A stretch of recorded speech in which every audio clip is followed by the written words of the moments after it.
அம்பலவாணனோட with Adalarasan, ஆடலரசனோட with Navarasan, நவரசனோட with என் அப்ப Natarajan, நடராசனோட with நான் தான் நளினமூர்த்தி.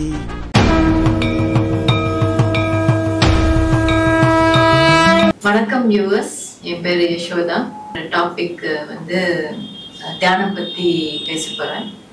ஏன் தியானம் பண்ணணும், எதுக்காக நம்ம தியானம் டெய்லி ப்ராக்டிஸ் பண்ணணும், அதோட பெனிஃபிட்ஸ் என்னது, அப்புறம் அதோட டிஃப்ரென்ஸ்லாம் என்னது, தியானத்துக்கும் யோகாவுக்கும் ஒரு ஃபிசிக்கல் ஃபிட்னஸ் எக்ஸசைஸ்க்கும் என்ன டிஃப்ரென்ஸ்னு இன்னைக்கு நான் வந்து உங்ககிட்ட ஷேர் பண்றேன். ஸோ ஏன் நம்ம தியானம் பண்ணோம், அது வந்து ரொம்ப முக்கியம். நம்ம வாழ்க்கையில வந்து எல்லா கேள்விக்கும் நம்ம பதில் வந்து நம்மளுக்கு உள்ளதான் இருக்கு. அந்த பதில் வந்து உங்களுக்கு வெளியே வரும். அது உங்களுக்கு ஒரு காட்சியா ஒரு ஒரு அனுபவங்கள், ஒரு எக்ஸ்பீரியன்ஸ் உங்களுக்கு கிடைக்கும். அது மட்டும் இல்லை, பூர்வீக ஜன்ம எக்ஸ்பீரியன்ஸ், அனுபவங்கள் ஏதோ இருந்ததுன்னா உங்களுக்கு தெளிவா, உங்களுக்கு தியானம் மூலியமா உங்களுக்கு பதில் கிடைச்சிக்கிட்டே வரும். அது பூர்வீக ஜன்மத்துல ஏதாவது ஒரு பிரேக் த்ரூ உங்களுக்கு கிடைக்கணும்னா அது கூட உங்களுக்கு வந்து தியானம் மூலியமா நீங்க வந்து ரிசால்வ் பண்ணிக்கலாம். ஸோ டெய்லி ஒரு 3:40 AM இல்லாட்டி ஒரு 4 AM to 6 AM இது வந்து ஒரு நல்ல நேரம். ரிஃப்ரெஷிங்காக இருக்கும். ப்ளஸ் அந்த டைம்ல வந்து உங்களுக்கு வந்து குவைட்னஸும் இருக்கும், சைலன்ஸும் உங்களுக்கு கிடைக்கும் ஆட்டோமேட்டிக்காக. ஸோ அந்த டைம்ல உங்க பாடியும் ஃப்ரெஷ்ஷாக இருக்கும். அந்த டைம்ல வந்து நீங்க செய்யும்போது உங்களுக்கு வந்து அந்த பதில், அந்த கேள்விக்கு உள்ள இன்ஃபர்மேஷன்லாம் உங்களுக்கு வந்துகிட்டே இருக்கும். நீங்க தியானம் எப்படி பண்ணணும், அந்த கண் மூடி தான் நீங்க உள்ள வந்து தியானத்துக்குள்ள போகணும். ஆனா தியானத்துக்கு போறதுக்கு முன்னாடி உங்களுக்கு வந்து ஒரு கவசம் போட்டுக்கணும். கவசம் ஏன் நம்ம போடுறோம்னா அது வந்து ரொம்ப முக்கியம். கவசம் வந்து ஒரு வெள்ளை லைட்டோ ஒரு கோல்ட் லைட்லயோ நீங்க நினைச்சிட்டு நீங்க வந்து ஒரு கவசத்தை போட்டுக்கிட்டீங்கன்னா உங்களுக்கு ஒரு ப்ரொடெக்ஷனாவே இருக்கும். அது மீறி நீங்க வந்து உங்க குலதேவா, குலதேவி, உங்க காட், காடஸ், நீங்க யார் கும்பிடுறீங்களோ நீங்க வந்து கூப்பிட்டுக்கலாம். அவங்கள கூப்பிட்டுட்டு அவங்கள வந்து உங்களுக்கு ஒரு ப்ரொடெக்ஷன் கொடுக்கணும்னு சொல்லி நீங்க வந்து அவங்கள கூப்பிடணும். ஏன் இது பண்றோம்னா நம்மளுக்கு வந்து ஒரு ஒரு தீய சக்தி ஏதோ இருந்தாக்கா அது வந்து உங்களுக்கு டிஸ்டர்பன்ஸா இருக்கும். ஸோ அது வந்து நீங்க வந்து தவிர்க்கிறதுக்கு நீங்க கவசம் போட்டுக்கலாம். நீங்க உங்க குலதெய்வ, குலதேவி, உங்க கடவுள் யார் இருந்தாலும் நீங்க வந்து கூப்பிட்டுக்கலாம். ஸோ இதுக்காக தான் நம்ம வந்து கவசம் போடுறோம். அது முக்கியமான ஒரு ஸ்டெப்பு நீங்க வந்து தியானத்துக்கு போறதுக்கு முன்னாடி. அதுக்கு முன்னாடி ஸோ ஃபர்ஸ்ட் ஸ்டெப் வந்து பிரீதிங். பிரீதிங் எப்படி பண்றது, இது வேற ஒரு சிம்பிள் ஸ்டெப் தான். நீங்க வந்து உங்க பிரீதிங் வந்து நீங்க இங்க ஸ்டமக்லேருந்து எடுத்துட்டு வந்துட்டு வாய் மூலியமா தான் நீங்க அப்படியே ரிலீஸ் பண்ணணும். அது பண்ண பண்ண பண்ண அந்த பிரீதிங் வந்து அப்படியே ஒரு கிளென்சிங் ஆகிட்டே வரும். உங்க உடல் வந்து இங்கேருந்து அப்படியே ஒரு கிளென்சிங் ஆகி ஒரு பியூரிஃபிகேஷனும் ஆகிட்டே வரும். நீங்க அந்த 3 முறை செஞ்சுட்டு அடுத்த 3 முறை செஞ்சுட்டு இன்னும் 3 முறை செஞ்சீங்கன்னா, ஒவ்வொரு முறை நீங்க செஞ்சீங்கன்னா ஒரு உங்க உடலும் உங்க உயிரும் அப்படியே ஒரு வைப்ரேஷன்ல ஓடிக்கிட்டே இருக்கும், சமநிலையில. அதை கிரியேட் பண்ணிக்கிட்டே வரும். அது டெய்லி நீங்க ப்ராக்டிஸ் பண்ணணும், நீங்க மெடிடேஷன் தியானம் போறதுக்கு முன்னாடி. ஸோ ஃபர்ஸ்ட் ஸ்டெப் வந்து பிரீதிங், அடுத்தது வந்து கவசம், 3வது வந்து தான் தியானத்துக்குள்ள நீங்க போகணும். நீங்க தியானத்துக்குள்ள போகும்போது நீங்க வந்து சக்ரா அதை பத்திலாம் நீங்க ஃபோக்கஸ் பண்ண தேவையில்லை. பிகாஸ் அது நீங்க சக்ரா திங்க் பண்ணிட்டு நீங்க ஃபோக்கஸ் பண்ணிட்டு போனீங்கன்னா உங்க மனம் வந்து நீங்க வந்து கண்ட்ரோல் பண்ண முடியாம போய்கிட்டே இருக்கும். So Chakra focus is not required. நீங்க வந்து தியானத்துல ஒரு சைலன்ஸ்ல தான் இருக்கணும். அந்த தியானத்துல இருக்கும்போது தான் உங்களுக்கு அந்த இன்ஃபர்மேஷன், அந்த டவுன்லோட் அந்த எல்லாம் கேள்விக்கும் பதிலும் எல்லாம் வரும். ஸோ அந்த சக்ரா வந்து நீங்கள் ஃபோக்கஸ் பண்ண வேணாம், பிகாஸ் அது ஒரு ஆக்ஷன். ஸோ நீங்கள் வந்து தியானத்துக்குள்ளே போகும்போது நீங்கள் ஒரு ஆக்ஷனும் எடுக்கக்கூடாது. அது என்ன இன்ஃபர்மேஷன் வருதோ நீங்கள் அது கலெக்ட் பண்ணிக்கிட்டு நீங்கள் ஒரு புத்தகத்தில் எழுதி வச்சுக்கணும். அது என்ன ட்ரெண்டிங்கில் ஓடிட்டு இருக்குன்னு நீங்கள் பார்க்கணும். பிகாஸ் சமயத்தில் வந்து பூர்வீக ஜென்மத்தில் உள்ள ஏதாவது இருந்தாக்கா உங்களுக்கு வந்து அந்த இன்ஃபர்மேஷன் உங்களுக்கு வரும்.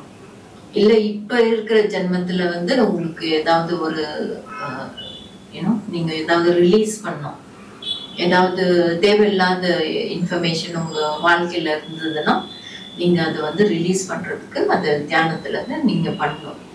அது வந்து உறுதி மூலியமா நீங்கள் வந்து சொல்லலாம். நீங்கள் நம்பிக்கையோட உங்கள் கடவுள் உங்கள் குலதேவி கிட்ட நீங்கள் சொல்லிட்டு நீங்கள் உறுதிமொழி சொன்ன பிறகு நீங்கள் தியானத்துக்குள்ள நீங்கள் போகலாம். அது ஏன் சொல்றோம்னா அது வந்து ஒரு வைப்ரேஷன் கிரியேட் பண்ணுது. அது திருப்பி அது உங்க உடலும் உயிரும் தான், இது ரெண்டும் தான் அது உங்கள பாடியும் அண்ட் சோல்ன்றோம். அது வந்து ஒரு பேலன்ஸ், ஒரு ஹார்மனி எடுத்துட்டு வரும் உங்க ஃபுல் பிசிக்கல் ஃபார்ம்ல ஸ்பிரிச்சுவல் ஃபார்ம்லயும். ஸோ ஆன்மீகத்துல இதுதான் முக்கியமான பகுதி. உங்களுக்கு டிஃப்ரென்ஸ் இது வந்து தெரியணும். நான் கத்துக்கிட்ட சொந்தமா என்னோட பர்சனல் ஜேர்னி நான் உங்ககிட்ட ஷேர் பண்றேன். முதல்ல நானும் உங்களை மாதிரி தான் சக்கராலாம் பண்ணோம், அதெல்லாம் பண்ணோன்ட்டு திங்க் பண்ணிட்டு இருந்தேன். பட் நான் எனக்கு தெரிஞ்ச வரைக்கும் என்னோட எக்ஸ்பீரியன்ஸ், என்னோட தியான வழிபாடு வந்து நான் கத்துக்கும் போது எல்லாமே 2 இதுதான் நம்ம ஃபோக்கஸ் பண்ணோம். நம்ம பாடி விச் இஸ் பிசிக்கல், நம்ம உடல், நம்ம 2வது வந்து நம்ம ஆத்மா, நம்ம சோல், நம்ம உயிர். அதுதான் நம்ம வந்து 2மே ஒரு சமநிலைக்கு நம்ம கொண்டு வரணும். அதுதான் நம்மளுக்கு தியானத்துல நம்ம அச்சீவ் பண்ணோம். அது ஏன் நம்ம அச்சீவ் பண்ணோம்னா அது வந்து நம்ம வாழ்க்கைக்கு நம்ம ஃபிட்னஸ் ஒன்று கொடுக்கும். அது மட்டும் இல்லை, உங்களுக்கு ஏதாவது ஹெல்த் இஷ்யூஸ் இருந்ததுன்னா அது சரிப்படுத்தும். அந்த தியானம் மூலியமா தான் நீங்கள் சரிப்படுத்திக்கிட்டே வரும் எல்லாமே. ஸோ அதுதான் அந்த ப்ரீத்திங் வந்து ஒரு ப்ரிப்ரேஷன் உங்கள் பாடி அண்ட் சோலுக்கு, உடல் உயிருக்கு அது ஒரு ப்ரிப்ரேஷன் ஸ்டார்டிங் பாயிண்ட். ஸோ நீங்கள் தியானம் பண்ண அது வைப்ரேஷனில் போகும்போது உங்கள் உடலும் உயிரும் ஒரு சமநிலைக்கு வந்து உங்களுக்கு ஃபுல் பாடி பெனிஃபிட்ஸ் உங்களுக்கு கொடுக்கும்.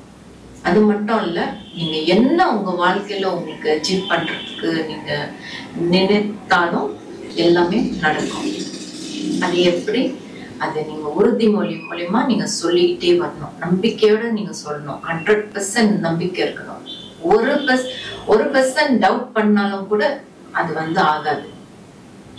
ஸோ நீங்கள் வந்து அதை ஃபுல் 100% நம்பிக்கையில் நீங்கள் வந்து தியானத்துக்குள்ள போகணும். நீங்கள் என்ன உங்கள் வாழ்க்கையில் அச்சீவ் பண்ணணுமோ அதை அச்சீவ் பண்ணணும். ஏதாவது கெட்ட தீய சக்தி எது இருந்தாலும் கூட நீங்கள் அந்த கவசம் போடும் போது அது வந்து டிஸ்டர்பன்ஸ் வராது. ப்ளஸ் உங்கள் தியானத்தில் வந்து உங்களுக்கு ஒரு அவேர்னஸ் வந்துடும். உங்களை சுற்றி உங்களுக்கு ஒரு வைப்ரேஷன் வந்துடும். ஸோ எந்த தீய சக்தி இருந்தாலும் உங்களுக்கு அஃபெக்ட் ஆகாம இருக்கும். ஸோ இதுதான் உங்களுக்கு எல்லா பெனிஃபிட்ஸும் உங்களுக்கு தெரிய வரும். கடைசியில் வந்து உங்களுக்கு என்ன டிஃப்ரென்ஸ் இது தியானம், யோகா, ஒரு ஃபிசிக்கல் எக்ஸசைஸ்லாம் போடும். உங்களுக்கே தெரியும், சிவா அம்மன்லாம் அவங்களாம் தியானத்துல தான் இருப்பாங்க எப்போதுமே. அவங்க ஒன்றும் ஜிம்க்கு போல ஃபிசிக்கல் எக்ஸசைஸ் யோகா அதெல்லாம் போனதில்லை. அவங்கெல்லாம் வெறும் தியானத்துல தான் இருக்காங்க எப்போதுமே. அதனால தான் அந்த லெவலில் அவங்க இருக்காங்க. ஸோ அந்த லெவலுக்கு நம்மளும் வரணும்னா நம்மளும் ஒரு தியானத்துல தான் நம்ம போய்கிட்டே இருக்கணும். நம்ம பயணமே ஒரு தியான வழிபாடு தான் இருக்கணும். அந்த யோகா நீங்க பண்ணும்போது நீங்க வந்து உங்க மனம் வந்து எக்ஸசைஸ், ஒரு பிசிக்கல் ஃபிட்னஸ் அதான் நீங்க பார்ப்பீங்க. அப்புறம் நீங்க ஒரு பிசிக்கல் ஃபிட்னஸ், ஒரு ஜிம்மா இல்லை வாக்கிங் போகும்போது அதுவும் ஒரு பிசிக்கல் ஃபிட்னஸாக தான் நீங்கள் பார்த்துட்டு இருப்பீங்க. உங்கள் மனம் வந்து அதில் தான் ஃபோக்கஸ் போயிட்டே இருக்கும். பட் தியானம் தான் உங்களுக்கு எல்லாமே கொடுக்கும். உங்களுக்கு ஃபிசிக்கல் ஃபிட்னஸும் கொடுக்கும், உங்களுக்கு ஆரோக்கியமாக கொடுக்கும், உங்கள் ஹெல்த் இஷ்யூஸும் ரிசால்வ் ஆயிடும்.